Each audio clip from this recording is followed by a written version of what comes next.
Did you know that you can beat the 80-20 rule? I'm talking about this idea that 80% of women are attracted to just 20% of men. There's a lot of evidence, there's a ton of videos about the 80-20 rule, but there's a way to hack this system and get around it so that regardless of where you fall in that spectrum of men, you can attract good, quality, genuine women and have great relationships and good sex. That's what this video is about.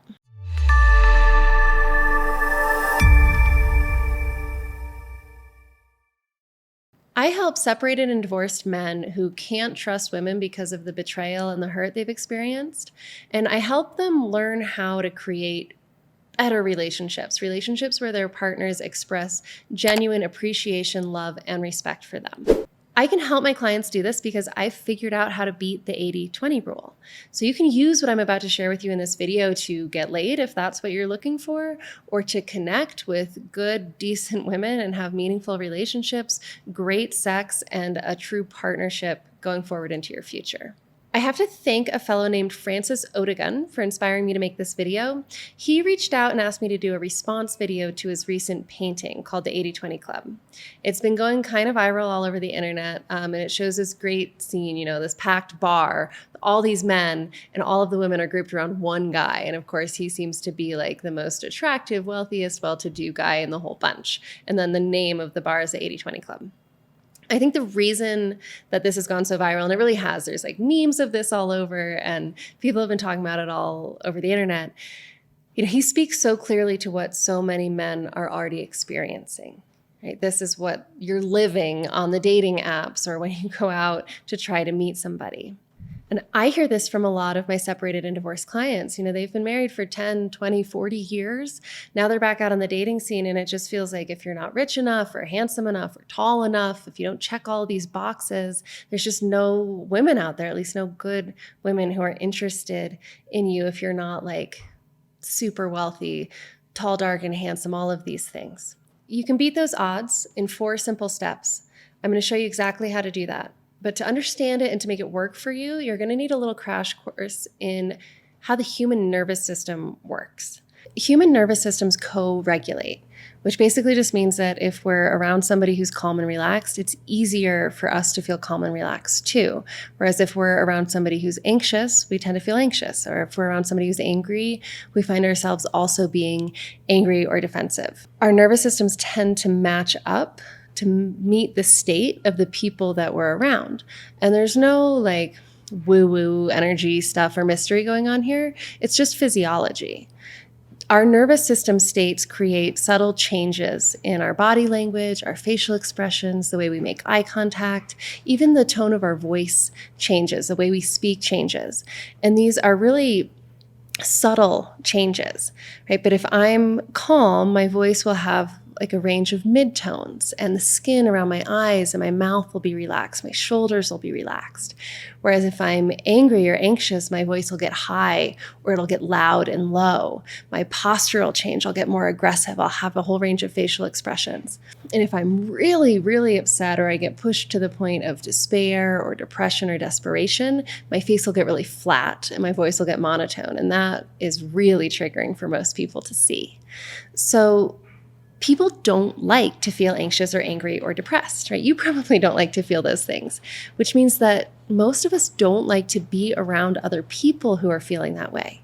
And it's not a conscious decision. It's not something we usually even realize is happening.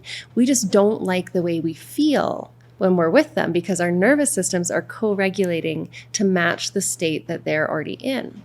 So look at Francis's 80-20 painting, or think about this 80-20 rule. How do you feel when you think this thought that 80% of women are attracted to just 20% of men? For a lot of the guys I work with, they tell me that this makes them feel anxious, right? They worry, like, can I be in that 20%? What would that look like? What if I'm not? It also makes them angry, right? It makes them feel resentful and bitter because is this what women are really like? Right? Is this how shallow they are? Why would I even want to date somebody who's like this? And often that line of thinking leads to emotions like despair, hopelessness, loneliness, as people become resigned to the idea that they're just going to be alone because women are these shallow creatures, hypergamy's going on. There's all of this crap that they just don't want to deal with. And so they're just kind of doomed to be by themselves. Think about the emotions we're talking about: anxiety, anger, despair, hopelessness, resentment, bitterness. All of those feelings are going to impact your nervous system state. They're going to impact your physiology, your body language, the tone of your voice, your eye contact, your facial expressions. Without you choosing it, they're going to impact how you appear, how you sound to other people, which means other people are going to pick up on it. And when they do, they're not going to want to be around you. Right? Men and women both aren't going to enjoy spending time with you. They're going to look for reasons not to be close to you, and they're not even going to know why they're doing it. And I'm going to tell you right now, it has nothing to do with how much money is in your bank account or how attractive or good looking you are. It has to do with how they feel when they're next to you because of how their nervous system is co-regulating with yours. It's about your nervous system state. So look at these images. Right? We've got an anxious guy, we've got a couple angry guys, and then we have this other guy with a flat affect. There's almost no emotion on his face at all. That is a really important one. That's the face of despair, hopelessness, depression, giving up. It's freeze state if you're using nervous system language. For you, just look at each of these faces, and even just looking at them without seeing them move, without hearing the high, anxious, worried voice of the anxious guy or the loud, aggressive voice of the angry guy, without even that, just looking at their faces, how do you feel? If you pay attention, you're going to notice, just looking at these faces, a response inside of you, an automatic nervous system response. And this makes a lot of sense, right? Because anxiety and anger are the emotions behind a fight or flight response. Fight or flight doesn't happen if there's not some sort of threat. So if I walk into a room and people are anxious or angry, well, there's some sort of threat. Right? So it makes sense that my nervous system would respond to that, and I would get anxious and angry too. I'm prepared. I'm in fight or flight. I can respond to what's going on. But the other thing about this is that somebody who's in fight or flight is potentially dangerous. Right? They're primed to react. So I might need to be careful around this person as well. So this is all happening in the background. It is not a conscious choice. I'm not walking into a room and making these assessments, but my subconscious is, my limbic system is, my nervous system is making these assessments for me, and it's responding automatically by changing my state. Now, go ahead and look at the guy with the flat affect, right? The one that I said was the face of despair. That's the scariest one in the whole bunch. And if you start paying attention to the news, this is the face of a murderer, serial killer, a mass shooter. This is the face of a human who has given up, who feels so trapped, so stuck that they have nothing left to lose. It's the face of desperation. And somebody in that state is completely unpredictable. We don't know what they might do. They could do anything because really there's nothing left for them to lose. That is scary. So when people see that kind of facial expression, the flat affect, the monotone voice, we really react to that. And what's tragic here is that that same face is what happens when somebody is depressed, when they're overwhelmed, when they're feeling in despair because there's no chance that they see of them ever having a meaningful relationship and they've just lost everything that's dear to them. These are people who need connection the most, but when their nervous system is in that state, they tend to repel people because that flat affect is really alarming to other people's nervous systems.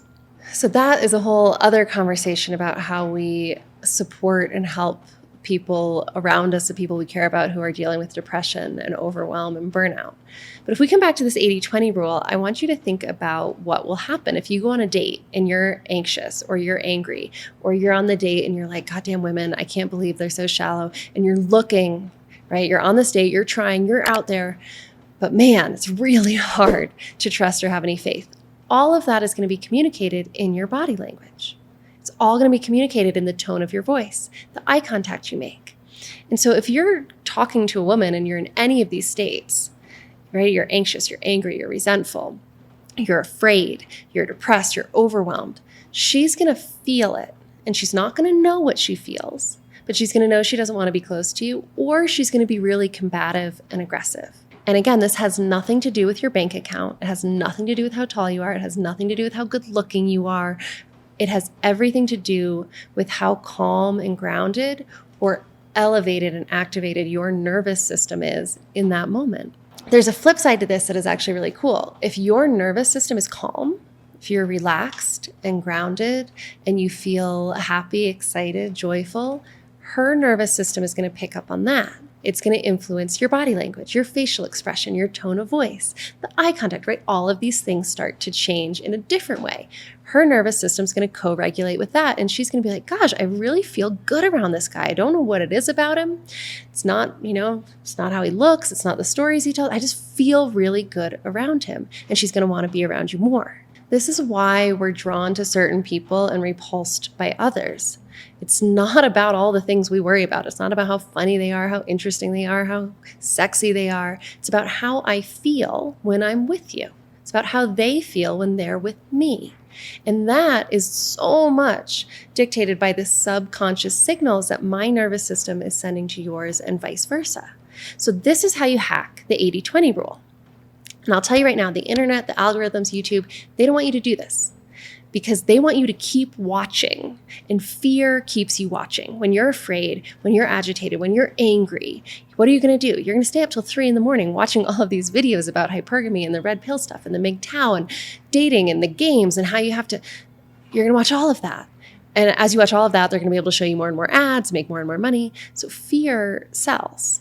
And that's why so much of the content online and even in the news is so fear-based. But what's really unfortunate about that is when you're consuming all of this fear-based content, you can't help but have some of that fear in your own nervous system, and it shows up as anxiety and anger and depression. And then that actually repels the people in your life that you actually want. It repels the connection that we all need as human beings. So there are 4 simple things that you can do to break free from this, hack the 80-20 rule, and start to enjoy deep, real human connection with good people. So the first is to turn off the fear-based content. I wish there was a way around this, but you have to just stop watching it, because the more you watch it, the more activated your nervous system is going to get, the more you're going to find yourself repelling or having aggressive, combative interactions with people, which is just going to heighten your sense of fear and lack of safety, and it's just going to spiral and spiral and spiral. You've got to just break that cycle. Stop watching the fear-based content. The second thing that you can do is practice on purpose seeing women as humans first, women second.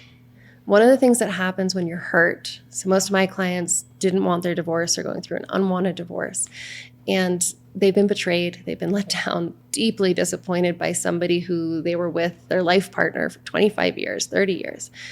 And so the brain says, okay, well, this woman caused me all this pain. Women must not be safe. And it's the brain trying to protect you from being hurt again.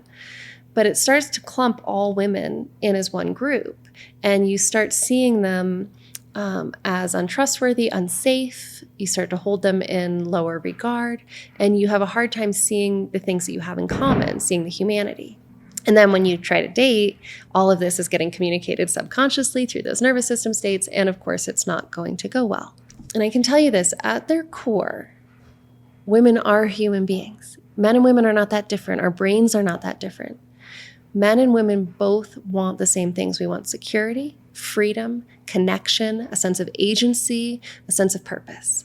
And you guys, I know the internet and all these divisive videos want to lead you to believe differently, but I have worked with a lot of men and a lot of women, and I can tell you that men want security just as much as women do, and women want freedom just as much as men do.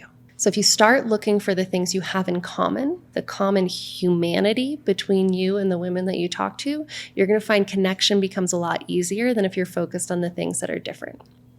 The third thing that you can do is focus on making the people you interact with comfortable. Not just women, not just dating. Every interaction you have, your kids, coworkers, friends, family, the random people you meet in the grocery store, at the bank. What can you do to help their nervous system feel comfortable? And the easiest way to do this is to check in on what yours is doing. In every interaction, ask yourself, am I safe to be around right now? If I were standing on the other side looking at me, what would I see? What would I hear? Check in. What's the tone of your voice like? What's your posture like? Are you aggressive and open? Are you calm and relaxed? Are you withdrawn and hiding? Listen to your voice. Is it moving up and down? Are you totally high-pitched or loud or low? Am I sending signals? Am I safe to be around? What's the other person's experience of this conversation like? Am I listening or am I only talking? Right? And so this is really, really cool because if you focus on helping the people you interact with feel good, feel safe, feel comfortable, it's going to make you feel good. Because remember, nervous systems co-regulate.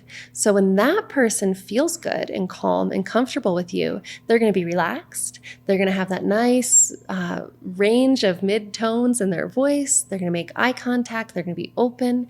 Your nervous system is going to respond to that. And it's going to be easier and easier for you to feel good. And so you can see how this spirals, right? If one person is really in that calm, grounded state, it feeds the other, which feeds the other, which feeds the other. But if one is activated and the other person gets activated, and that can grow as well. So you have a lot more influence than you might think over how you feel in social situations if you start by helping other people feel comfortable, safe, and listened to. The fourth and final step that you can take to really hack the 80-20 rule and break free from all of this fear-based thinking and behavior is to do something that I love to ask my clients to do this because it's always really fun. Go out with people you wouldn't normally go out with.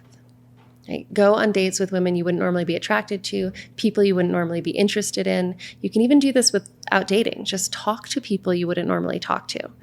And as you do, be curious. How do you make them feel comfortable? How do you see them as human? What do you have in common? And this does two really cool things. One, it makes it easier to see women as humans first and women second, because you probably have a type, right? A type of woman you're generally attracted to. That type is likely to have a lot of things in common with your ex-wife. And so women in that group, in that type, are going to be a lot easier to kind of clump together and attribute all the things your ex-wife did to all of those women. Whereas when you go out with people that are different, women that are different, it's a lot easier to see them as people first and women second. But the second thing this does that is even better is it helps you break free from old, toxic, unhealthy relationship patterns. Most people think that they're just attracted to who they're attracted to and they can't do anything about it. It's just how I am. It's not just how you are. It's what's familiar to you. It's what you learned to be attracted to. And usually what's familiar to us in relationships is not necessarily what we want or what's healthy, right? Because most of us had some lack in some way in our childhood and our early relationships where the way that we were given love or that our love was received wasn't really healthy. So we might find ourselves in cycles where we're constantly attracted to people who shut us out or who lash out at us. People who aren't physically affectionate, aren't verbally affirmative, right? We keep finding ourselves drawn to people who aren't really good for us and who aren't giving us what we want and need in a relationship. And so when you go out and you start dating people you wouldn't normally date, you're breaking that cycle. Right? And it can be so interesting to see what it's like to be on a date with somebody you wouldn't have normally been drawn to and find that, wow, this person is really respectful. They're really loving. They're really affectionate. And notice how strange it feels to be receiving all of those things because you haven't had them before. So going out with people you wouldn't normally go out with can be completely eye-opening, and it can really change the way you experience your relationships and women in general. I have gotten to see a lot of men do these four things. And they not only do they break free from that 80-20 rule and find really joyful, healthy, solid relationships with great women, a lot of them tell me that those relationships are so much deeper in just the first few months than their whole marriage with their ex-wife. And I'm not just talking about like honeymoon phase and great sex and all of that, although that's a piece of it. I'm talking about deep emotional connection. Emotional vulnerability, honesty, being able to talk about the things that you weren't able to talk about your whole marriage and have somebody hear them and care about you and respect you all the more for it instead of judging you or blaming you for flaws and mistakes. Right? And that is the other beauty of this. It's not just, getting laid or going on dates. It's being able to cultivate relationships that are good for you, that feel good, and that last because there is this open, honest communication that maybe you didn't know how to do in your marriage. So I want to say thank you to Francis Otagon for reaching out to me, asking me to do a response video to his painting, because there's so much fear-based content out there around this 80-20 rule. And it's something I've talked about with my clients, but I've never spoken to it yet on YouTube. And I probably wouldn't have if he hadn't reached out. So thank you, Francis. And for any of you who want to go deeper and understand more about nervous system states, and especially how the state you're in influences other people and the way they respond to you, go and watch this video on polyvagal theory. It's brilliant. It's one of my favorites. I share it with my clients all the time, and I think it'll give you a lot of insights into why you feel the way you do around women, but also how to help women and other people feel good around you so that you can enjoy really rich human connections going forward. Thanks for being here. I'll see you guys in the next video.